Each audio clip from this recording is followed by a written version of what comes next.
Dr. Watson, Mr. Sherlock Holmes, said Stamford, introducing us. How are you?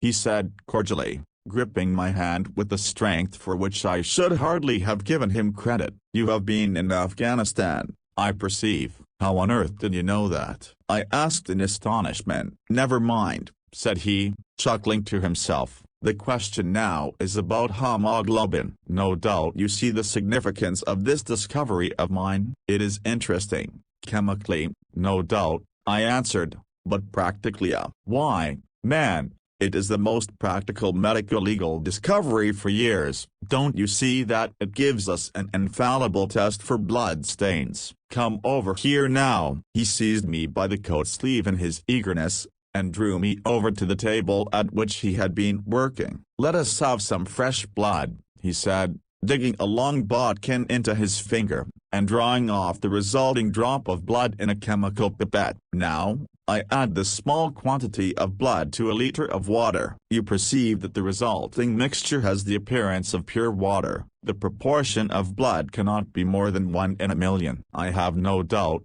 however, that we shall be able to obtain the characteristic reaction. As he spoke, he threw into the vessel a few white crystals, and then added some drops of a transparent fluid. In an instant the contents assumed a dull mahogany color, and a brownish dust was precipitated to the bottom of the glass jar. Ha! Ha! He cried, clapping his hands, and looking as delighted as a child with a new toy. What do you think of that? It seems to be a very delicate test, I remarked. Beautiful.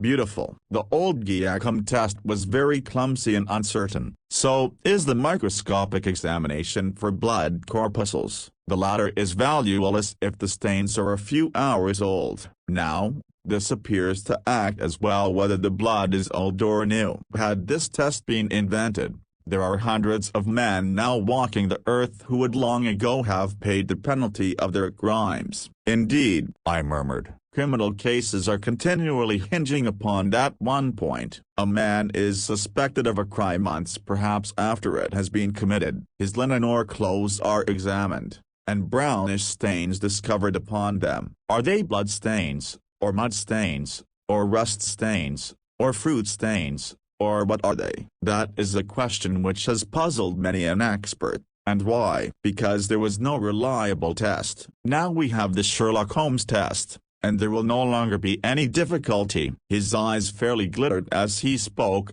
and he put his hand over his heart and bowed as if to some applauding crowd conjured up by his imagination.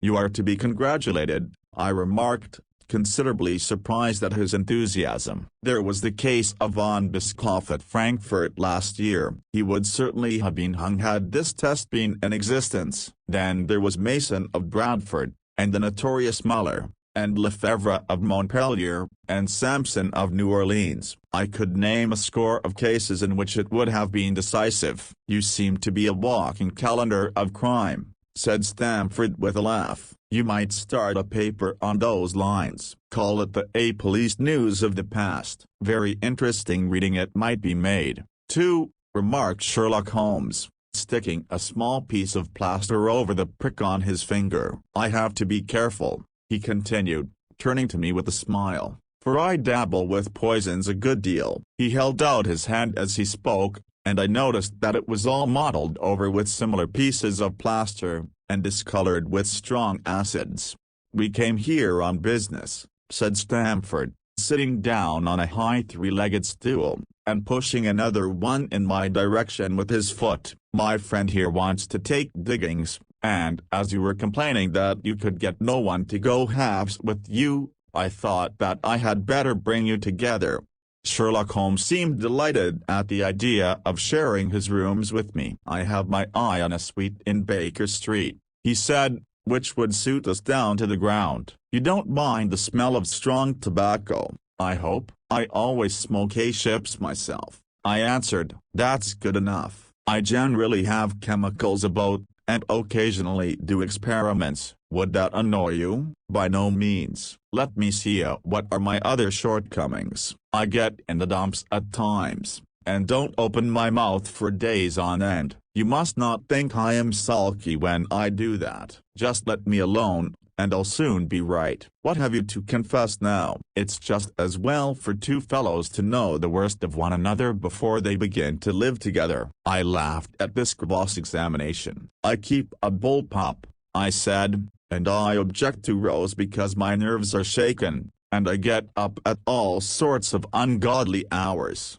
and I am extremely lazy. I have another set of vices when I'm well, but those are the principal ones at present. Do you include violin playing in your category of rows?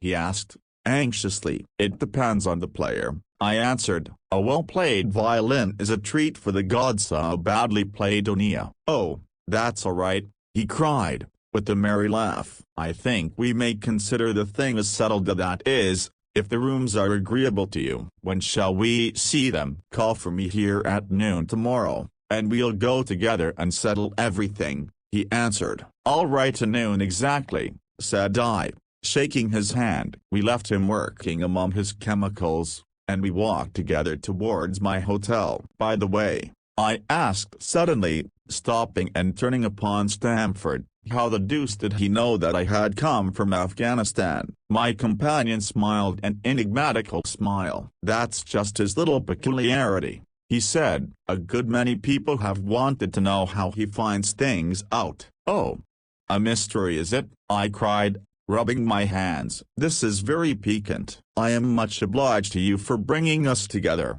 At a proper study of mankind as man, you know. You must study him, then, Stamford said, as he bade me goodbye. You'll find him a naughty problem, though. I'll wager he learns more about you than you about him. Goodbye. Goodbye, I answered, and strolled on to my hotel, considerably interested in my new acquaintance.